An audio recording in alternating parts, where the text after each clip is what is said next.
You have it? Yep. Got it. Yes, sir. Okay, today's class is sponsored again by Rabbi Maamar. Thank you. Okay, now the Rebbe is explaining over here. The last thing we were learning about Kesed.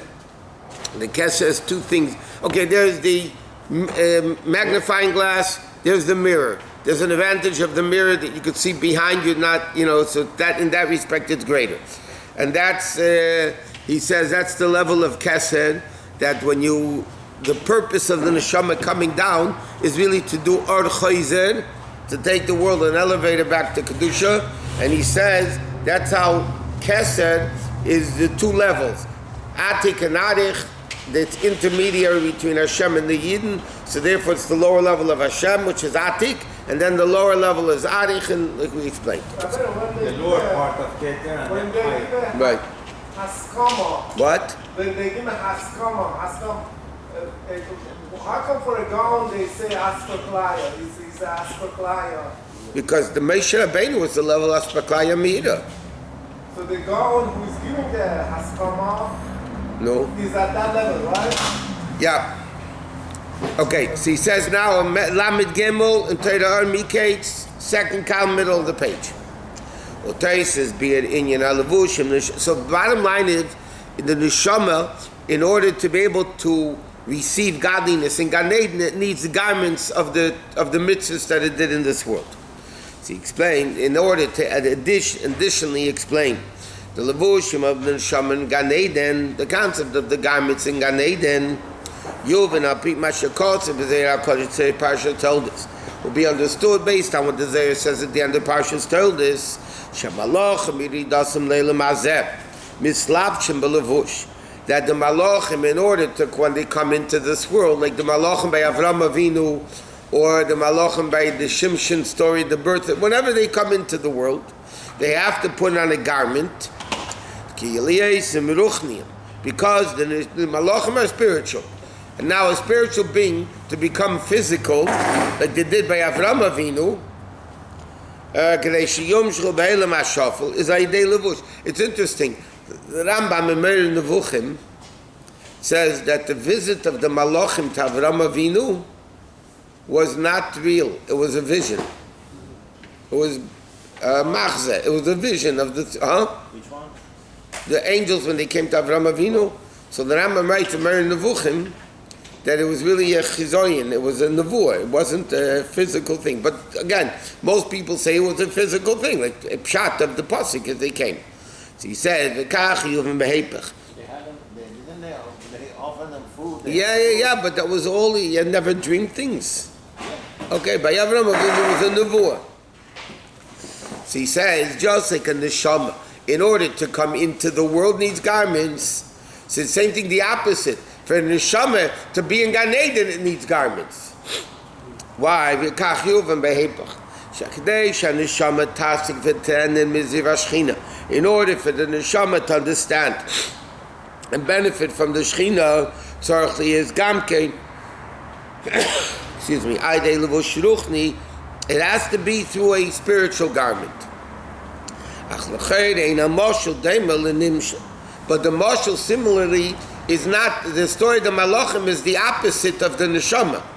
Neshama, excuse me, he adds him ruchni, v'imkein lo metzricha levush b'shvil ha'asig azif. Here, the Rebbe says like this. The Zohar says that the garment of the neshama in Gan Eden is similar to a garment that the malach needs when he comes into the world. He said, but there's no comparison. Over there, the malach is spiritual. He needs to come into physical. So therefore, he needs a garment. The neshama is spiritual. Gan Eden is spiritual. It's all spiritual.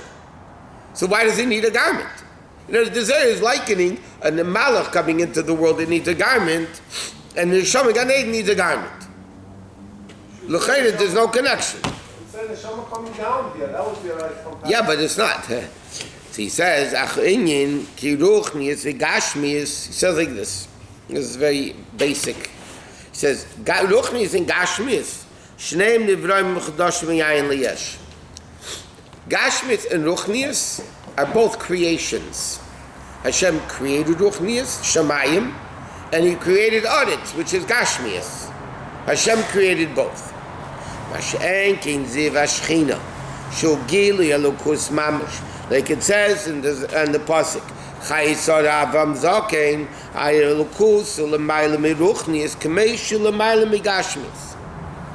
says like this.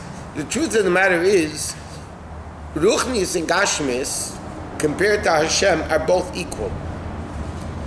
Like we said millions of times, Hashem is not spiritual, Hashem is not physical. If you say God is spiritual, like a normal person would say, God Hashem is spiritual, that's not true. Because that itself limits Him, that He's spiritual, not physical. That itself is a limitation. Hashem is not limited. Secondly, if Hashem is spiritual, how in the world could He create physical?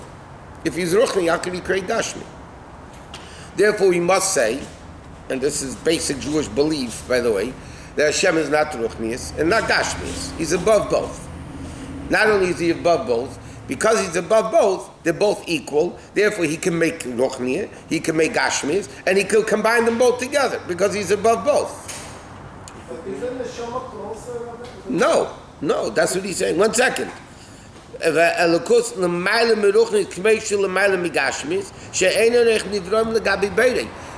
Creations, which includes Ruchnius, even the world of Bria, which is Ruchnius, is Yashmiyayin. Atzilus, compared to lower is Bittul. But Atzilus compared to Teu and Ak and all those higher levels is also Yashmiyayin. But Ruchnius feels its source, Yashmi not. That doesn't mean because it feels the source versus not feeling the source doesn't mean they're both not equal. You must say by definition that Hashem is none of the above. What He is, we can't understand. We understand physical very well, spiritual a little bit, but we know spiritual, you can a person spiritual, you do spiritual things. But to understand what above both means, it's like we were explaining last night, you have an elephant through a needle hole, the eye of a needle. Yeah? So if somebody would ask the question, how would Hashem do it? Ask a Jew in the street. Okay, the Gemara says it's possible to put an elephant through the eye of a needle. Yeah? So how would a normal person think? Either God will shrink the elephant or broaden the eye of the needle. That's the way a normal person would do it. But that's not true, because then it's not God. Hashem is able to take the elephant, as in the shape and the size of the elephant, and put it through that tiny needle hole. Why? Because Gashmius limits that 100 pounds, 10 feet by 10 feet cannot go through a millionth of an inch. Yeah? But that's in the restrictions, limitations of Gashmius. But if you have Lamaila above that you could put an elephant in the eye, it doesn't make sense. Yeah, of course it doesn't make sense. That's why we're not God. But by definition, Hashem's ability of putting an elephant, because if He shrinks the elephant, then it's not an elephant. And if He broadens the eye of the needle, it's not the eye of a needle anymore. So He's not putting an elephant through the eye of a needle. He's putting in a tiny thing through a tiny hole. When you say nimnam nim noise, like we were discussing last night, the bottom line of it is that could be. So therefore, now the Rebbe asked the question, if an neshama is ruchnius, why does it need a garment to be ruchnius in Gan Eden? So now the Rebbe is saying because ruchnius of Gan Eden, the gili of Hashem, even though it's only a rare, but there's still a gili of the Shechin of the Hashem, that is above ruchnius and gashmis. Therefore, he says, this is what we say in Halal. Hamagbil Shaves, Hashem is high from sitting up. Shaves from sit. Hamagbil Shaves means he's above the level of Gavoa from sitting. Yet Hamashpili Lires B'Shemayim Bodis, he lowers himself to come into heaven and earth. In order for a neshama to understand this concept of above ruchnius and gashmius, It has to be through a garment of mitzvahs. Why is the garment of mitzvahs? He says like this. Chazal tells us what's going on in Gan Eden. Tzadikim yeshvim. Tzadikim are sitting. V'atraseyim b'rashem. The crowns are on their head. V'nen miziv pirish. Nen miziv ugili musaziv mamish. That's aspaklaya me'ira. In the Gan Eden is aspaklaya me'ira. They feel the essence. Hasagas hamush mamish aidei levushim mitzvahs through the garment of mitzvahs. Why? Because it's an interesting point. What are mitzvahs? Mitzvahs, why are mitzvahs a garment for above Gashmias and Ruchnias?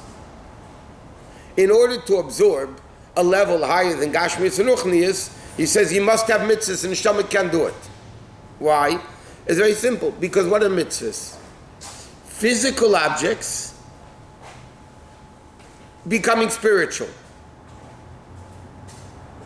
Now, the unity of spiritual and physical, which are by definition more contrast than fire and water, that can never be combined,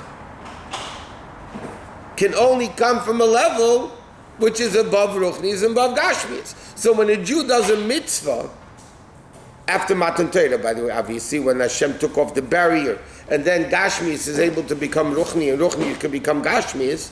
So the action of a mitzvah is the garment for that to happen, because a mitzvah by definition is the unity of spiritual and physical, which can only come from a level above both. The Chassidus explains about Purim that a miracle dressed in nature is greater than a miracle that's not dressed in nature. Which means Purim, which is an unbelievable miracle, but it's dressed in nature. The wife was Esther, Mordechai was chief of staff. I mean, you can put it into a mirror, into a natural book. It's greater than Kriyas Yamsuf. Kriyas Yamsuf, Hashem broke nature. Water flows, Hashem broke the nature. Okay, big deal.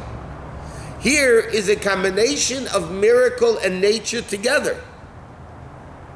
Combining miracle and nature together is greater than breaking nature. Because breaking nature, you're a little bit greater than nature, you break it. I'm stronger than you, I can break you. Ruchni is stronger than Gashmi, so you can miracle, stronger than nature, so you can break it.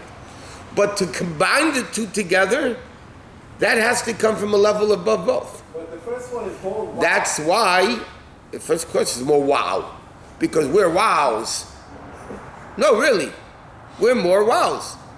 What? But the truth of the matter is, it's the opposite of what we think. Heipach das Teira. Okay? That's what Alter Rebbe wanted the ship to. That's why the Alter Rebbe wanted the ship to stop to do Kiddush Levanos. Because he stopped the boat, the pearl. But not to do the mitzvah, to show that he could stop it. The mitzvahs have to be in Gashmis. So of course, wow is wowing. That's why Ruchnius is more people. People, it says by the Alter Rebbe, in Yiddish the expression was, what's that? By the Alter Rebbe it says, es gewalgit nisim unter den Tisch und keiner sich nicht eingebogen zu feben. It said in Alter Rebbe's time, miracles were rolling all over the floor. Constant miracles. And nobody bothered to pick them up. Why? So Chassidus explains, because to do a miracle, you have to be one tefach, one handbreadth higher than the world. If you're a little bit above nature, you can do miracles. Chabad Chassidus is alef chochma, alef chabina, 1,000 chochma, 1,000 levels of bina. What is one tefach compared to 2,000, even 2,000 amas, let's say? It's more than that. But what's one hand? To do a miracle, you have to be a little bit big deal, so you do miracles. The Chassidim weren't impressed. They were used to it, Rabbi. Yeah, but they weren't, not because they were used to it. It didn't mean anything to them. Why? because they're a much higher level. That's why in Chabad, now you hear a miracle story of a Rebbe, of a tzaddik. Ooh, it's very, it's impressive. That's only for people that need to be impressed on that level. When you tell a Chabadnik, they're not impressed. They're not impressed because Chassidus is like the Rebbe is saying over here. A miracle breaks nature. To bring Elokus into Seichel, especially the Rebbe's thing of Chabad, you take the infinite God and put him in a small book. This is, you're combining infinite and finite simultaneously. That's a much greater level than a hoo-ha of a miracle. As far as the Hashem is concerned, the result are the same. Everything, because from Hashem's perspective, there's nothing. There is nothing. It's all the same. And that's what the Rebbe would tell the lady, go to see a doctor for pregnancy. Because you need to... Be good. Otherwise he could have said, okay, you're pregnant. And that's why the Rebbe told those college kids, when they were by the Rebbe, there's a lot of stories with the pen, they erase it. So one of the things they said to the Rebbe, we heard that you do miracles, can you show us a miracle? So what did the Rebbe answer them? The Rebbe said, if you leave this room and you become a better person, there's no greater miracle than that. You underestimated them. That was very patronizing, condescending. Meaning that I don't see you guys... No, I'm saying if you leave this room, I put just the opposite. He elevated them. He said, if you leave this room a better person than you were before you came into the room, meaning you're constantly growing, there's no greater miracle than that. Leaving your nature, we were discussing last night also, leaving your nature is a miracle. But that implies that you don't have the aptitude to... Opposite. The opposite. It takes a miracle. What this miracle means that you don't have... That's what I'm saying. A miracle is not hoo-ha. That's what the Rebbe is teaching them. A miracle is whoa. No. A miracle is you change your nature, meaning you become a better person. By definition, means changing your nature. That is the ultimate miracle. And you do it. You have to. You do. Every Jew can do miracles. Okay, so he says... The opposite of what I said. I know. He wants to fight. No, I mean... It's fine. I was wrong. Oh. Could Well, you take it? That's a verse. Probably the last. He says, Achat Raseyam. I told you that kid said to me in New York, he said, I love when that class that you gave and the guy something and you said you're wrong. So he said, you're always wrong. Okay, anyway, Achat Raseyam B'chinas Makif. And but the crown on the head, what's the level? Again, when the Gemara uses physical expressions to bring out a spiritual point, you have to understand the concept, because it says tzaddikim sit with the crowns on the head and they're benefiting from the Shekhinah. Now, there's no sitting there. And there's no crown. What do you think? They're wearing a dunce cap on their head. Torah uses an expression. Chazal Torah uses an expression. Tzaddikim sitting, and their crowns are on their head, and they're enjoying the Shekhinah. Now, what does that mean? We picture it. Okay, they're sitting on a comfortable chair, and they have this nice crown, a nice hat on their head, a nice Borsellino on their head. And they're benefiting from the Shekhinah. Obviously, it doesn't mean that. What does it mean, tzaddikim yeshvim? Yeshvim is two things. Number one, when you sit, you're lower than when you stand. When you stand, you're taller, and then when you sit, you're lower. Number one. Secondly, when you sit, it means his yashvus. Like this week's parsha, Vayeshev Yaakov, settle down. Meaning, tzaddikim yeshvim means that level is in a plenius. In a plenius. So it doesn't mean they're sitting. I mean, it's ridiculous even to think that the neshama in Gan Eden is sitting. And then the Alter Rebbe said, what does it mean at the same b'sheim? He says, b'chinas makif, which is higher than the ziv that they understand. Therefore, ne'ein nimshachas b'chinas gilui kim aidei al derech hariyah. Aidei esplakal eshein amiro b'shein musik. Hamu shalanir rak al derech b'yad neviim adama, and therefore it's called a Torah. A Torah means there's a level in Gan Eden which is a makif level. In other words, there is a level in Gan Eden that they are not able to fully grasp because they're still creatures, they're still creations.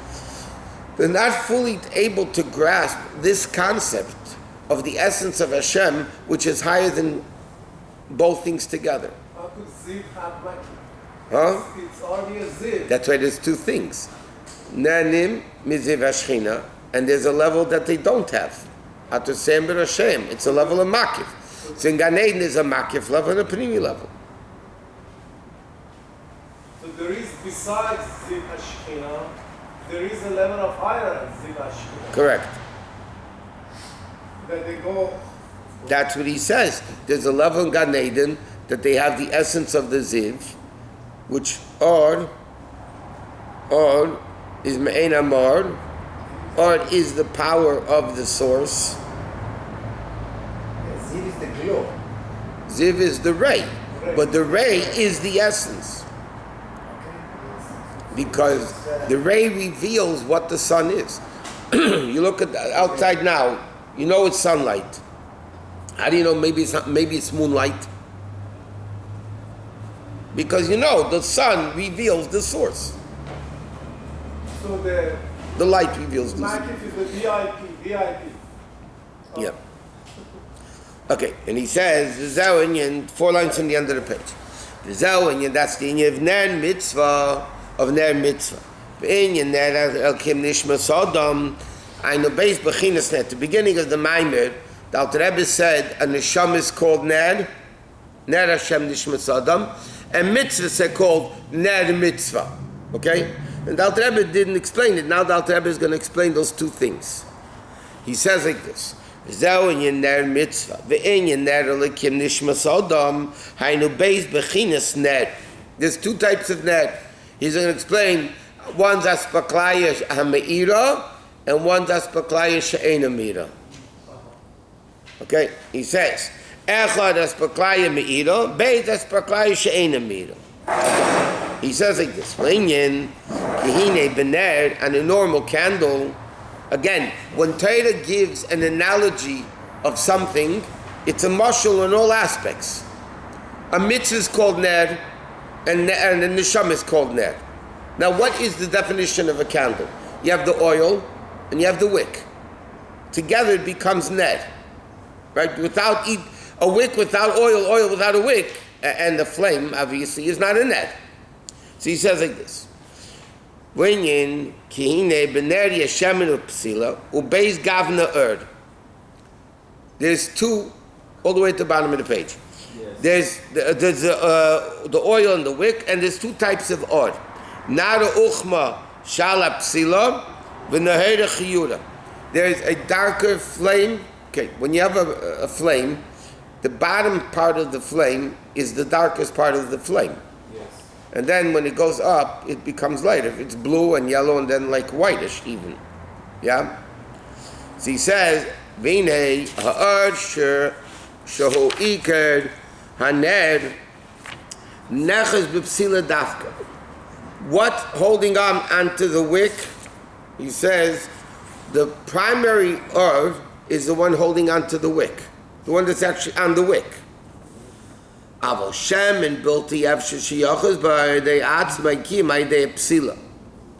Okay, so he says like this. It's a physical phenomenon. Okay, you can't light oil unless you massive fire, burn the whole thing. But you can't. You want to make a fire, you can't just light oil. The fire is on the wick. Not on the oil. In fact, the flame doesn't touch the oil b'chlal. It touches the wick. But the oil is what becomes consumed in the fire. In other words, the fire is burning the oil, not the wick. The wick doesn't get burnt. The oil gets burnt. So he says like this. You can't have a fire on the oil itself, only through the psila. Nevertheless, the oil is what becomes consumed in the flame. And one little wick can burn a lot of oil. What's so funny? We have the same word in Persian. Pitila, pitile. Okay, yeah. And therefore, Sorry. They're all the same thing. Is that something? well, I'm sure Hebrew came from Farsi. No, okay, so he says, "Kachini ma'isa mitzvah beilam hazeh." Okay. So the same mitzvahs in this world are the level of oil. Like it says in Zohar by the story of the Chanukah, this little kid in Parshas Balak. V'anu shemen mishchas kedesh. It's the oil of holiness that comes from Chochmah, Love, and Elyon. He said, "Achshin nishtaush v'yordu b'gashim beilam hazeh." So in other words, like this: shemen mishchas kedesh is a level of Chochmah. That's the source in Ruchnius for the neshama. But when it comes into this world, which is the nefesh ulakis that does the mitzvah. The nefesh ulakis is actually the wick that burns the oil of kedusha, chokhmah, of the highest levels up there, to be able to become consumed in gashmias. Transforms the oil to light. Correct. But the oil becomes consumed in the flame, which means, again, in the spiritual level, the oil becomes bottled and becomes one with the essence, which is the flame. So the neshama is the wick that's doing the mitzvah, and that makes the kedusha of the mitzvah together with the neshama become one with Hashem. This oil, tefillah, and the light It's all one. It's all one. Okay, where is the mitzvah here and where is the One thing, we're not done yet. And then you bring down a look. Okay, we Do continue. we have Hasidus tomorrow morning? Tomorrow is davening at 7:30 and